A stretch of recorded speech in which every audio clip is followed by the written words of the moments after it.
À l'occasion du Pôle Star Game organisé à l'ex-CTRO par le Pôle Espoir Basket de Tours, et en attendant le match de gala ce soir à jouer les Tours, nous sommes allés à la rencontre des joueurs pros qui ont usé le parquet du Pôle durant leur année minime. Mais comme la journée et les matchs de l'après-midi se voulaient intergénérationnels, commençons par les petits basketteurs de Montlouis, venus à la chasse aux autographes pour connaître les motivations qui les ont poussés à jouer au basket. C'est un jeu collectif. Puis tout, il aime bien tout. Parce que j'aime bien le jeu et pour les récompenses aussi, mais plus pour le jeu. Passons aux joueurs pros derrière la table, tous passés par le Pôle de Tours. Ces parquets, ces chambrets qui sentent la chaussette et surtout ses souvenirs.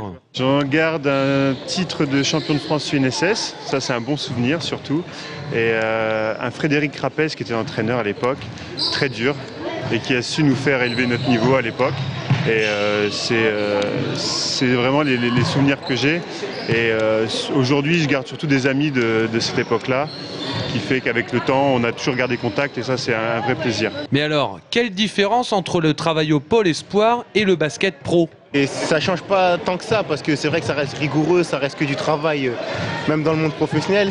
Ce qui change un peu, c'est qu'on est peut-être, les gens sont peut-être moins attentionnés envers nous, parce que c'est vrai que quand on rentre au pôle, on est super jeune, on est encore des petits bébés, donc on a la facilité de parler au coach, tout ça. Et c'est vrai qu'après, dans le milieu professionnel, on est plus livré à nous-mêmes qu'auparavant, quoi.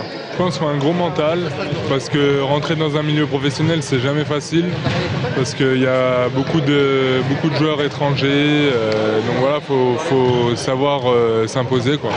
Et ce soir à la salle Marcel Cerdan de Jouer, tous ces pros seront dans la même équipe face à une formation de la région bordelaise, parrainée par Boris Dio. C'est le retour du basket professionnel à Tours, en tout cas du côté de notre équipe, puisque tous les joueurs, 11 joueurs sur 12 ont un contrat pro et le 12e est un joueur qui joue en NCAA. Donc les basketteurs pros seront à Tours, et ceux pour ce soir, et puis pour les années suivantes, puisqu'on espère pérenniser cet événement. Tous les minimes passés par le Pôle de Tours ne vivent pas du basket, mais aujourd'hui c'est sûr, ils ont partagé les mêmes plaisirs.